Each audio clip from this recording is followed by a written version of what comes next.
네, 반갑습니다. 잘 오셨습니다. 웨스트민스터 신앙고백서 22장 순서인데요. 이제 22장은 맹세와 서원에 대한 고백으로 이렇게 할애가 되어 있습니다. 신앙인데 믿음을 고백하는데 맹세가 그렇게 중요할까? 맹세나 서원, 좀 어떻게 보면 기도하는 거거든요, 이게. 그렇게 중요할까? 이렇게 생각이 듭니다.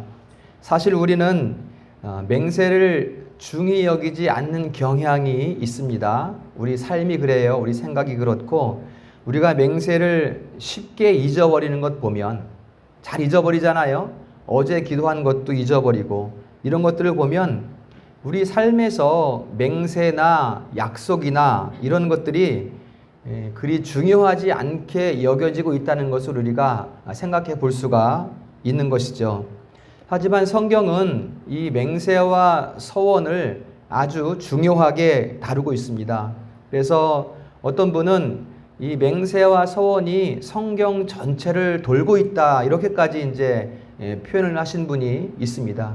그만큼 성경 곳곳마다 이제 맹세에 대한 부분들, 서원에 대한 부분들이 많이 들어있다는 것을 이렇게 말씀하고 있는 것입니다.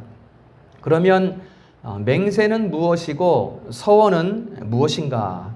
사실상 맹세와 서원은 다르지 않다, 이렇게 이야기해도 틀리지 않습니다. 그래도 굳이 이것을 구분해서 본다면 신앙 고백서에서는 이렇게 구분을 하고 있어요. 맹세는 자기 신앙에 대한 책임이나 의무를 요구받을 때, 내 신앙의 책임을 요구받을 때 하나님의 이름을 증인으로 해서, 하나님을 증인으로 해서 약속하는 것, 이게 맹세이다, 이렇게 말씀하고요, 고백하고요. 그 다음에 서원은 이제 공적인 어떤 신앙에 대한 책임이나 의무가 아니라 개인적으로, 내가 개인적으로 어떤 신앙의 책임을 다하겠습니다, 의무를 다하겠습니다, 헌신하겠습니다, 이런 어떤 책임과 의무에 대해서 자발적으로 하나님 앞에 약속하는 것이다, 이렇게 신앙 고백서는 말하고 있습니다. 중요한 것은 둘 다 하나님의 이름으로 나님 앞에 한다는 거예요. 하나님 앞에서 한다는 것입니다. 어떤 다른 요소들이 개입되지 않아요. 나무나 돌이나 바위나 이런 것들이 개입되는 것이 아니라 오직 하나님 앞에 맹세하고 선한다라는 것이 중요한 내용이 되겠습니다. 오늘은 이 맹세와 서원에 대한 말씀을 나눠보려고 합니다. 굳이 이것을 나눌 필요는 없다고 생각하지만 오늘은 이렇게 구분을 해서 맹세와 서원을 구분을 해서 말씀을 보려고 합니다.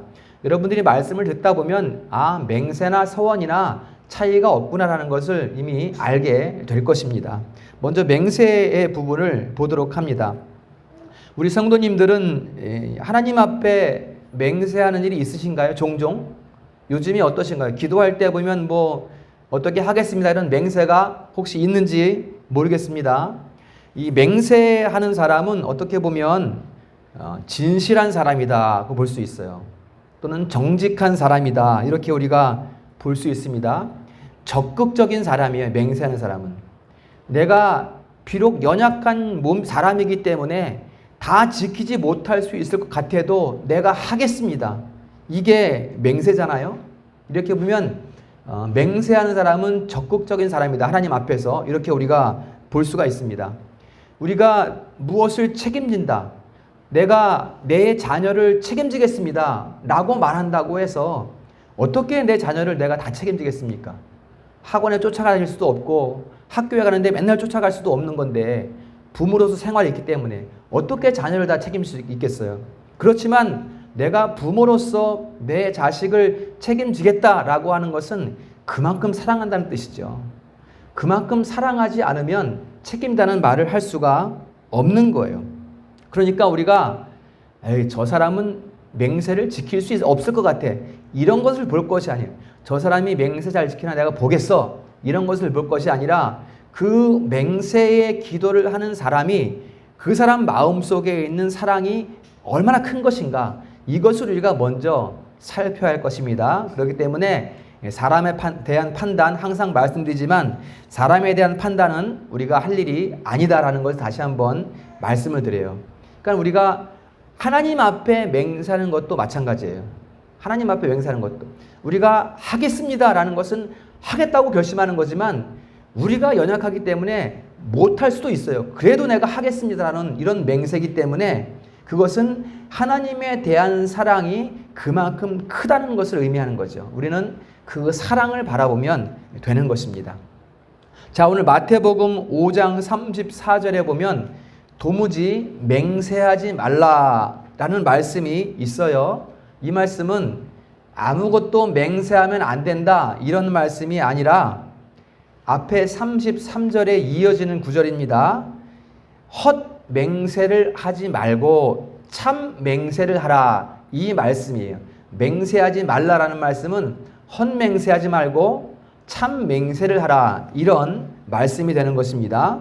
그 다음에 보면 하늘로도 맹세하지 말고 땅으로도 말고 예루살렘으로도 말고, 이제 유대인들은 그 성전을 바라보면서 막 이렇게 기도를 하잖아요. 그 성전으로도 말고 네 머리로도 말고 네 목숨 걸고도 맹세하지 말고, 이렇게 말씀하고 있어요. 그러니까 세상 사람들은 저 산에 가서 바위 붙들고 막 소원 빌고 막 그러지 않습니까? 이런 거 하지 말라라는 것입니다. 오직 맹세할 때는 여호와 하나님의 이름으로만 맹세하라라는 말씀을 하고 있는 것입니다. 여러분, 왜 하나님 이름으로만 맹세해야 될까요? 왜 하나님 이름으로만 맹세해야 될까요? 다른 걸로 하면 안 되나요? 그냥 우리들이 약속하고 그냥 지키면 안 되나요? 그러나 하나님은 여호와 하나님의 이름으로만 맹세하라, 이렇게 말씀하고 있어요. 왜 그럴까요? 여러분, 맹세라는 것, 우리가 맹세한다라는 것은, 약속한다라는 것은 지난 일이 아니라 앞으로의 어떤 일에 대한 맹세예요. 그렇잖아요? 그렇기 때문에 내일, 미래에 대한 일을 누가 책임질 수 있겠어요? 우리가 약속하지만 우리가 내일을 책임질 수 있습니까? 책임질 수 없어요. 내일을 책임질 수 있는 분은 하나님밖에 없다는 거예요. 그렇기 때문에 우리가 무언가를 맹세한다는 것은 하나님 이름으로 해야 된다. 우리가 내일을 모르기 때문에 내일에 대해서 우리는 책임질 수 없어요. 그렇기 때문에 거기에 누구를 개입시키느냐? 하나님을 모시고 오는 거예요. 하나님이 그 일을 이루실 분이기 때문에 그렇게 한다는 것입니다. 우리가 하나님은 영원하시다, 이렇게 말합니다. 이 영원이라는 말은 시간 안에가 아니라 시간 넘어 계심을 말하는 거거든요. 시간 넘어 계신다는 것은 시간과 공간을 창조하신 분이라는 뜻이에요. 그러니까 시간과 공간을 창조하신 분만이 미래의 일에 대해서 책임을 질 수 있는 분이다라는 것입니다.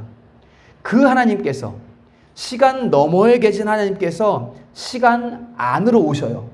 왜 오십니까? 우리와 맺은 언약을 성취하기 위해서. 이것을 우리가 언약의 성취라고 하거든요. 여러분, 언약이 뭡니까? 언약이 뭐예요? 하나님께서 우리와 맺은 약속입니다. 다른 말로 하면 하나님께서 우리에게 맹세하신 거예요. 이런 말은 쓰지는 않지만 그런 의미가 되는 거예요. 하나님과 나 사이에 맹세하신 것이 언약이란 말이에요. 그 언약을 성취하기 위해서 하나님께서 시간 너머에 계신, 시간과 공간을 창조하신 하나님께서 시간 안으로 들어오시는 거예요. 그러니까 무슨 말이에요?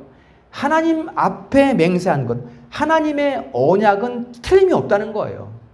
그래서 성경에 보면 반드시 이루리라 그러잖아요. 반드시 이루리라. 어떻게 반드시 이루리라? 하나님이시기 때문에 반드시 이룬다. 내가 너와 약속한 것은 반드시 이룬다. 이런 말씀이 있는 거거든요. 그렇기 때문에 우리가 맹세하기 위해서는 하나님 앞에 맹세하는 거예요. 하나님이 이루시기 때문에. 그 틀림없는 언약의 성취에 대한 반응, 사람의 반응, 이게 바로 맹세입니다. 그 확실한, 틀림없는, 반드시 이루시는 그 성취의 하나님 앞에 우리의 반응, 그것이 우리가 맹세하는 거예요. 우리가 기도하는 것입니다. 그래서 신명기 6장 또 10장에 이렇게 말씀합니다. 내 하나님 여호와를 경외하고 그를 섬기며 그에게 의지하고 그의 이름으로 맹세하라 그랬어요. 자, 이 구절을 보면 보세요. 그의 이름으로 맹세해요. 그렇죠? 여호와의 이름으로 맹세하는데 그 앞에 뭘 먼저 하라 그래요? 경외하고 그를 섬기며 그를 의지하고 이렇게 말씀하고 있어요. 맹세를 하는데 하나님의 이름으로 맹세를 하는데 먼저 그를 믿어야 된다는 거예요. 그를 의지해야 된다는 거예요. 왜요? 틀림없는 분이니까. 하나님은 여호와는 틀림없이 신실하신 분명한 분이니까 참 맹세는 살아계신 여호와 앞에 하는 맹세, 이것이 곧 참 맹세이다. 이 맹세를 해라, 이 말씀을 하고 있는 것입니다. 참 맹세는 지금 살아계신 여호와의 이름으로 하는 거예요. 지금 살아계신 여호와, 지금 살아계신 여호와를 경외하고 섬기고 의지함으로써 우리가 맹세하는 거예요. 그러니까 여러분, 어떻게 우리가 거짓을 맹세할 수 있겠어요? 그분 이름 앞에. 어떻게 우리가 옳지 않은 것을 맹세할 수 있겠습니까? 그분 이름 앞에 하는 건데. 그러니까 옳고 그름을 철저히 잘 분별해서 그른 것은 내치고 바른 것을 가지고 진실하게 맹세하는 것이 바로 참 맹세이다. 이것을 성경이 우리에게 가르쳐주고 있습니다. 하나님, 나 저 사람 꼴 보기 싫으니까 저 사람 회사에서 잘리게 해주세요. 이런 거 안 된다는, 이런 맹세는 안 된단 말이에요. 이런 맹세는 내 욕심이지 어떻게 이게 맹세입니까? 내 욕심을 이루는 것이지. 복수하고 싶은 이런 마음으로 하는 맹세, 이런 것들 안 됩니다. 내 어떤 기분을 만족시키기 위해서 하나님 앞에 맹세하는 것, 이런 것들 안 됩니다. 오직 하나님의 공의와 정의 앞에서 하나님의 살아계심을 두고 맹세하는 것, 이게 바로 참 맹세라는 것입니다. 그렇게 하면 여호와의 사심을 두고 공의와 정의로서 그를 경외하고 의지하면서 우리가 맹세하면 그 맹세는 하나님께서 이루시고 우리의 삶의 길을 하나님께서 열어 주시는 것입니다. 여기에서 벗어나는 것은 다 우상 숭배예요. 다 가짜입니다. 이 여호와의 사심을 두고 맹세하는 것 이외에는 경외하고 의지함으로 하나님을, 이 외의 맹세는 다 우상 숭배고 거짓이다라는 것입니다. 여러분, 우리가 아무리 손가락 걸고 맹세해도 그거 지킬 수 있습니까? 나는 잘 지키는 사람이야, 난 믿어도 돼, 이렇게 아무리 큰 소리 쳐봐도 삶의 환경에 급박한 상황이 되면, 생명이 지각에 달리게 되면 그 맹세 다 파기해요. 사람들은. 이게 사람끼리 맺은 맹세거든요. 안 된단 말이에요. 이런 것들은 아무리 내가 잘 지키는 사람이라고 해도. 그러나 여호와의 이름으로 여호와 앞에 맹세한 것은 여호와께서 친히 이루실 줄로 믿습니다. 그러니 우리는 여호와의 이름으로 여호와 앞에 참 맹세를 해야 하는 것입니다. 그 맹세가 무엇입니까, 여러분? 그 맹세가 하나님, 은혜를 베풀어 주시면 내가 주의 뜻을 따르겠습니다. 이게 우리 맹세 아니겠어요? 뭐 특별한 거 아니잖아요. 그렇죠? 주께서 말씀하신 것, 나 사랑해 주시면 내가 주님 따르겠습니다. 이게 맹세잖아요. 하나님, 내 기도 응답해 주시면 내가 하나님의 복을 받고 내가 하나님의 뜻을 위해 오늘을 힘차게 살아가겠습니다. 이 기도잖아요. 이게 바로 하나님 앞에 드리는 참 맹세라는 것입니다. 여러분, 간절한 사람은 맹세하게 되어 있어요. 간절한 사람은 무릎을 꿇습니다. 무릎을 꿇고 눈물을 흘리면서 맹세하게 되어 있습니다. 살려만 주시면 내가 일하겠습니다. 하나님, 살려만 주시면. 이렇게 하지 않습니까? 급한 상황이 되면 진짜 간절해지잖아요. 이게 우리의 맹세입니다. 우리가 무엇으로 맹세하는 거예요? 하나님의 사심을 두고 맹세하는 거란 말이에요. 그것을 하나님이 이루실 때에 우리가 무엇을 해야 하는가 하는 것은 우리가 마음속으로 깊이 묵상할 필요가 있겠습니다. 여러분, 맹세하는 것을 두려워하지 마세요. 맹세는 우리 심령의 간구예요. 우리 심령의 간절한 기도가 바로 맹세라는 것입니다. 살아계신 하나님, 내 기도를 들어주시옵소서. 나의 이 처지를 불쌍히 여겨주시고 나를 붙드시고 인도하시고 보호해 주시옵소서. 그리하면 내가 살고 내 삶을 통하여 하나님께 영광을 돌리겠습니다. 주를 위해 살겠습니다. 이렇게 기도하면 벌써 가슴에 은혜가 쫙 밀려오는 거예요. 한번 이렇게 기도해 보세요, 여러분. 이런 기도 해보셨습니까? 맹세하는 기도. 가슴에 평안이 밀려오는 거예요. 그러면 우리 입술은 찬양하게 됩니다. 찬미를 드리게 됩니다. 벌써 뭡니까? 하나님께서 이루신다는 거예요. 은혜라는 것은, 우리 가슴에 은혜라는 것은 이미 하나님께서 이루신다는 거예요. 이루셨다는 것입니다. 이미 이루셔서 우리 삶의 어딘가에 그 이루심이 나타나는 거예요. 이게 여러분 하나님 앞에 드린 우리 맹세에 대한 하나님의 이루심이 되는 것입니다. 여러분, 우리는 맹세하게 하시는 하나님을 찬미하시기 바랍니다. 왜냐하면 참 맹세는 하나님께서 이루시기 때문입니다. 우리의 간구가 이미 은혜가 되고 찬미가 되는 것은 하나님께서 이루셨기 때문이에요. 이거 믿으시기를 축복합니다. 맹세를 겁낼 필요가 없습니다, 여러분. 우리 맹세가 참 맹세이면 그것은 하나님이 베푸신 은혜인 것을, 하나님께서 이미 이루신 은혜인 것을 믿으시기를 축복합니다. 두 번째는 서원을 보겠습니다. 여러분, 서원 하면 가장 먼저 서원 기도 그러면 제일 먼저 누가 생각납니까, 여러분? 사무엘상에 나오는 한나가 생각나죠, 그렇죠? 사사기에 나오는 사사 입다가 이제 서원을 해서 자기 딸을 이제 번제로 드리게 되잖아요. 이것은 사사 입다의 서원은 서원이 아니라 방종입니다, 방종. 자기 욕심을 위한 만용이에요. 그것은 서원이 아닙니다. 그것은 입다의 서원은 서원이 아니에요. 그렇지만 한나의 서원은 서원입니다. 한나는 엘가나라는 남편을 두고 있었어요. 본처입니다. 본처인데 아기를 못 가졌어요. 당시에 아기를 못 낳는 것은 저주로 여겼기 때문에 한나는 큰 슬픔에 빠져 있었습니다.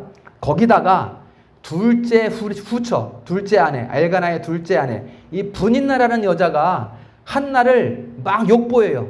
나는 아기를 낳는데 너는 본처이면서 아기도 못 낳지. 막 이렇게 격동시킨단 말이에요, 한나의 마음을. 그러니까 한나가 심히 비통한 마음에 빠지게 됩니다. 서러움에 빠지게 돼요, 한나가. 이때 한나가 기도하는 것이 바로 서원 기도예요. 아들 주시면 내가 삭도를 머리에 대지 않고 하나님께 드리겠습니다. 한나는 서원을 지켰을까요? 지켰습니다. 여러분, 서원한 것 잘 지키십니까? 한나는 지켰어요. 지켰단 말이에요. 진짜 아기를 생전 못 갖다가 아들을 낳았어요. 그런데 그 아들을 젖된 후에 새와 같이 갓난 아기를 드렸단 말이에요. 그때 당시 제사장이 엘리 제사장인데요. 그렇게 훌륭한 사람도 아니야. 나중에 보면 엘리는 완전히 비둔한 제사장이었는데 거기다가 아들을 맡겼어요. 줬어요. 바쳤어요. 서원이 한나가 자기가 서원한 것을 그대로 실행했다는 것입니다. 대단한 용사죠. 기도의 용사고 한나는 아주 훌륭한 여인이었습니다. 그랬더니 하나님께서 한나를 더 축복하셨더라. 이것이 이제 우리가 알고 있는 한나의 이야기입니다. 그래서 우리가 생각하는 서원 기도, 우리가 보통 일반적으로 생각하고 있는 서원 기도는 우리가 서원하고 그것을 지키면 하나님이 복 주신다, 이런 공식을 떠올리게 됩니다. 틀린 말은 아니에요. 맞는 이야기지만 우리는 서원을 지킨다라는 이 말에 대한 의미를 더 깊이 묵상할 필요가 있습니다. 한나가 서원해서 서원을 지키고 복받은 것은 맞아요. 그렇지만 그 시대가 언제입니까, 여러분? 사사시대거든요. 완전히 흑암의 시대예요. 그 시대에 한 여인으로 말미암아 비통한 마음을 갖게 하시고 그 여인으로 기도를 시작하게 하신 하나님을 우리가 묵상해야 돼요. 왜 그렇게 하셨는가, 하나님께서? 그 한나의 기도는 한 시대를 준비하는 기도였습니다, 여러분. 하나님께서. 한나는 단지 내 서러운 형편을 벗어나게 해주세요, 이런 기도였어요. 그렇죠? 내 슬픔을 봐주시고 하나님께서 내 기도를 들어주시면 내가 하나님을 위해 살겠습니다. 이런 기도였거든요. 이 한나의 기도는. 그 한나의 기도를 통해서 하나님은 한 시대를 준비했다. 이것을 우리가 꼭 기억을 해야 합니다. 택한 백성을 구원하시고 하나님의 작정하신 뜻을 이루시기 위해서 그 흑암의 시대인 사사시대를 종결시키고 사무엘상에 나오는 그 새로운 다윗 시대를 열기 위한 그 기도가 바로 한나의 소원 기도였어요. 이것은 한나가 한 것이 아니라 하나님께서 이루셨다는 것입니다. 그 비통한 여인의 기도를 통해서 한 시대를 열어가신. 여러분, 한나가 얼마나 밤낮 기도했습니까? 성전 구석에서 중얼중얼 했어요. 얼마나 많이 기도했겠어요, 여러분. 그 비통한 마음을 가지고. 그 기도가 바로 하나님께서 새로운 시대를 열어가는 기도였다라는 것입니다. 즉 서원이라는 것은 내가 지키는 것이 아니라 하나님의 뜻의 이루심이다라는 것입니다. 우리가 소원 기도를 한다. 이것은 여러분, 우리 성도들이 어떤 간절한 이 자발적인 소원 때문에 소원 기도를 한다는 것은 하나님께서 하나님의 뜻을 이루어 가시는 것입니다. 믿으시기를 축복합니다. 그래서 여러분, 서원은 은혜입니다. 은혜. 서원은 내 소원이 아니라 은혜예요. 서원하게 하신 것도 은혜요. 서원을 지키는 것도 은혜요. 서원을 이루신 것도 은혜요. 다 하나님의 은혜라는 것입니다. 구약에서 하나님께서 명령하신 제사 중에 서원제가 많이 등장해요. 서원 제사가 많이 등장합니다. 민수기에서는 29장 또 15장에서는 서원 제사를 드리는 방법에 대해서 말씀을 하시고 신명기 12장 11절에서는 너희의 서원 제물을 가져오라 이렇게 명령해요. 그러니까 서원 제사를 하나님께서 명령하셨다는 것입니다. 레위기 22장 18절에도 이스라엘 중에 서원제나 낙헌제의 번제를 드리려거든 이렇게 말씀해요. 낙헌제라는 것은 자발적인 감사의 제사거든요. 무엇을 감사할까요, 여러분? 무엇을 감사하는 것일까요? 이렇게 구약에서는 서원제에 대해서 많이 말씀하고 있어요. 여러분, 이 구약의 제사가 지금으로 말하면 우리의 예배이고 우리의 기도입니다. 우리가 무엇을 자발적으로 감사합니까, 여러분? 이 구약의 낙헌제. 우리가 무엇을 자발적으로 감사합니까, 여러분? 여러분, 서원은 우리가 직접 하나님 앞에 서서 내 심령의 간구를 드리는 것이고, 그리고 이 간구에 대한 응답이 바로 서원입니다. 서원. 우리의 구함과 하나님의 이루심, 이게 한 덩어리가 된 것이 서원이란 말이에요. 이게 서원이란 말이에요. 그래서 여러분, 서원 기도를 할 때는 항상 우리가 생각할 것은 내가 구한 것이 있으면 그 구한 것에 대한 하나님의 이루심을 동시에 생각해야 돼요. 이것은 믿음이고 하나님을 경외함이고 살아계신 하나님이기 때문에 우리가 서원의 기도를 간구를 했다는 것은 곧 이루심을 우리가 함께 생각해야 한다라는 것입니다. 이스라엘 백성들이 요단강물에 발을 담갔어요. 발을 담궜을 때 하나님께서는 물을 멈췄어요.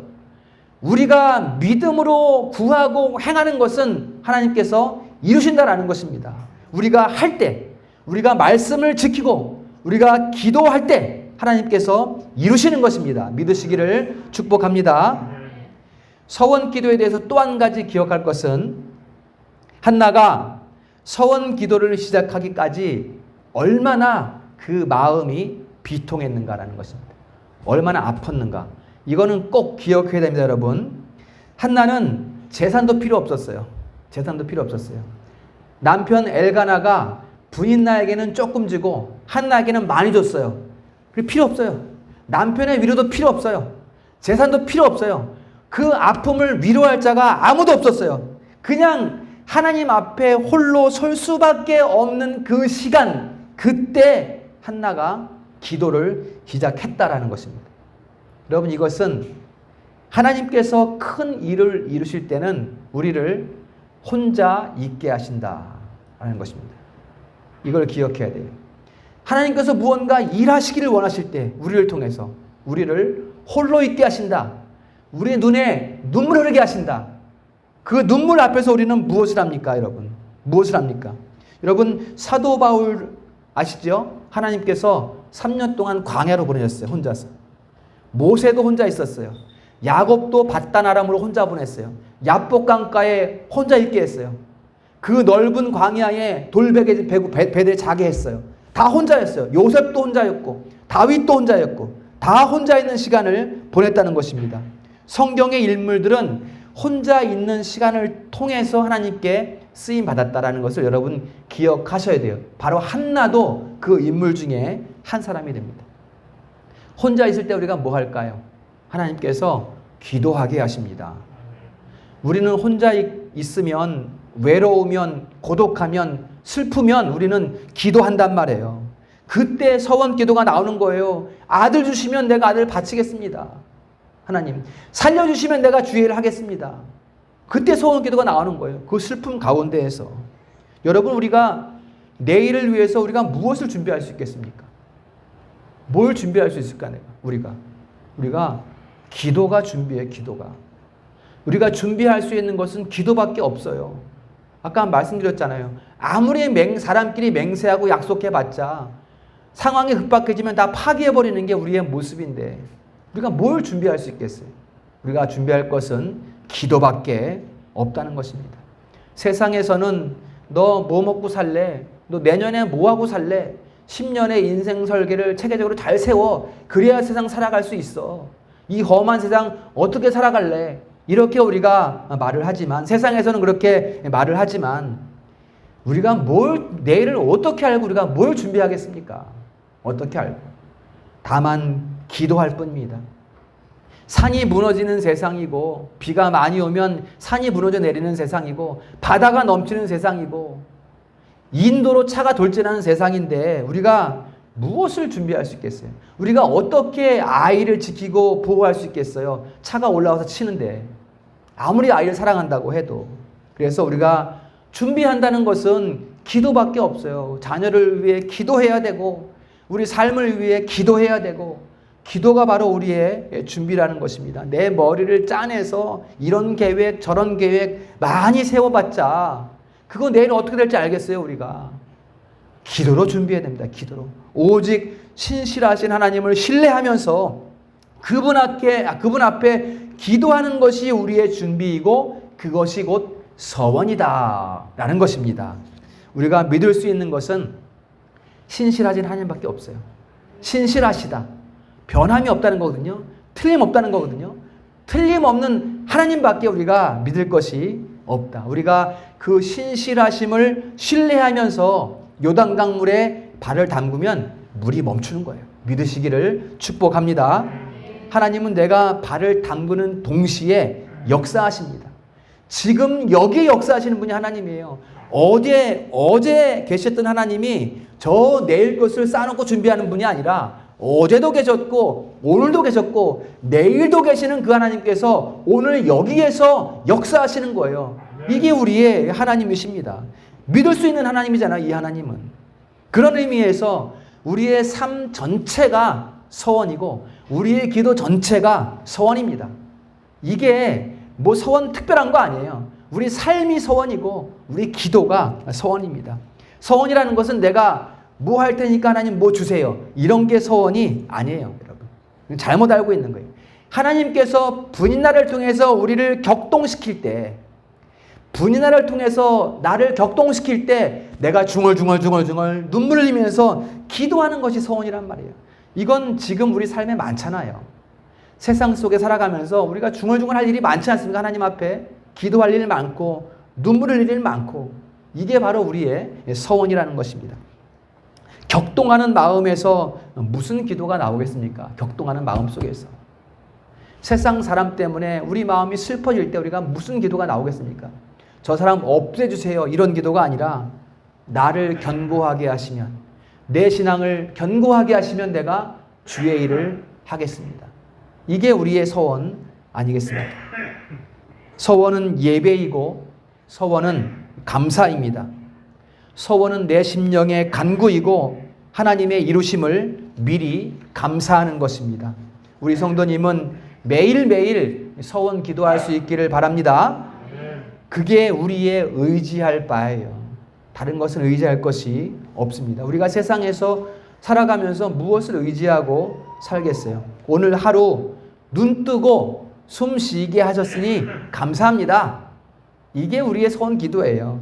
오늘도 내가 주를 위해 살겠습니다. 내가 천국에서 눈 뜨는 것도 감사하지만 오늘 여기에서 눈 뜨게 하셨으니 감사하고 내가 주를 위해 오늘 하루 열심히 살겠습니다. 이런 소원 기도할 수 있는 우리 성도들 되시기를 축복합니다. 오늘 말씀을 정리하면서 시편 54편을 한번 보겠습니다. 성경을 펴보세요. 시편 54편입니다. 시편 54편입니다. 이게 다윗의 시거든요. 여러분 시편 150편 중에 다윗의 시가 약 75편 정도, 76편인가요? 있는데요. 이것은 다윗이 저 어디 산속 별장 들어가서 쓴 이런 시가 아닙니다. 자, 54편 제가 천천히 읽어볼게요. 이게 다윗의 심정을 한번 그려보셔야 돼요. 다윗이 어떤 마음인가 보셔야 됩니다. 하나님이여, 주의 이름으로 나를 구원하시고 주의 힘으로 나를 변호하소서. 하나님이여, 내 기도를 들으시며 내 입의 말에 귀를 기울이소서. 낯선 자들이 일어나 나를 치고 포악한 자들이 나의 생명을 수색하니, 나를 지금 죽이러 막 찾아온다는 얘기예요. 지금 수색하니 하나님을 자기 앞에 두지 아니하였음이니이다. 하나님은 나를 돕는 이시며 주께서는 내 생명을 붙들어 주시는 이시니이다. 이렇게 지금 어떤 상황입니까? 이게 지금 그 다음 구절 보세요. 자, 55절부터 보겠습니다. 주께서는 내 원수에게 악으로 갚으시리니 주의 성실하심으로 그들을 멸하소서. 그 다음에 6절입니다. 내가 낙헌제로 주께 제사하리다. 낙헌제는 뭐라 그랬지? 아까 전에 자발적인 감사라 그랬죠. 지금 이 상황에서 낙헌제로 감사하리다. 여호와여, 주의 이름에 감사하오리니 주의 이름이 선하심이니이다. 다윗이거든요, 여러분. 다윗이 지금 여러분, 다윗의 생명을 수색하는 자들, 지금 다윗을 죽이려는 자들이 총칼을 들고 앞에 서 있는 거예요. 지금 나 지금 여기 숨어 있는데 요 앞에까지 막 왔다 갔다 하고 있는 거거든요. 다윗을 죽이기 위해서. 이 상황에 지금 다윗이 뭐 하고 있습니까? 내가 낙헌제로 주께 제사하리이다. 낙헌제로 주께 제사하리이다. 자발적인 감사의 제사를 드리겠다는 거예요. 주의 이름에 감사하오리니 주의 이름이 선하심이니이다. 여러분, 여호와의 확실한 틀림없는, 내가 반드시 이루리라는 그 믿음이 없이 이런 시가 나오겠습니까? 이게 소원이에요. 믿음이고, 이게 여호와를 경외함이고 의지함입니다. 이게 우리의 기도가 되어야 합니다. 이런 상황에서 서원의 간구가 나오는 거예요. 그 서원의 간구와 함께 감사가 나온다. 이거 꼭 기억해야 됩니다. 서원의 간구와 함께 감사가 나오는 것은 그 기도를 드릴 때 우리 마음에 은혜가 밀려들기 때문이에요. 즉 하나님의 이루심이 함께 들어오기 때문에 우리가 감사할 수 있는 거예요. 우리가 이런 기도를 할 수 있어야 됩니다. 주의 이름에 감사하오리니. 끝내 뭡니까? 여호와께 영광 돌리고 있어요. 그 상황에서 믿음으로 영광 돌리고 있습니다. 여러분, 하나님께서 다윗을 왜 그런 지경에 두셨을까요? 바로 다윗이 장차 하나님께서 세우실 왕이기 때문에 그런 상황 가운데 여호와를 찾게 하기 위하심입니다. 이런 상황이 닥치면 너는 나를 찾아야 돼, 이거예요. 지금 여러분, 지금 우리 눈에 눈물이 있고 우리 마음에 애통함이 있다면 우리가 여호와를 찾을 때라는 것을 우리가 아시기를 바랍니다. 여호와를 찾는 것이 우리의 소망이에요. 다른 소망이 없습니다. 거기에서 우리가 기도하는 것이고, 그 눈물 가운데 기도하는 것이고, 그 기도가 바로 서원입니다. 서원은 거창한 것이 아니라 오늘 내 삶을 지켜주십시오. 총칼을 들고 내 생명을 수색하는 저들 앞에서 나를 지켜주시옵소서. 나를 숨겨주시옵소서. 그러면 돌보시는 은혜, 그런 상황에 우리가 기도하면 하나님께서 우리를 돌보시는 은혜를 우리가 누리게 되는 것입니다. 이 은혜가 우리 성도들의 삶에 가득하기를 축복합니다. 기도하겠습니다.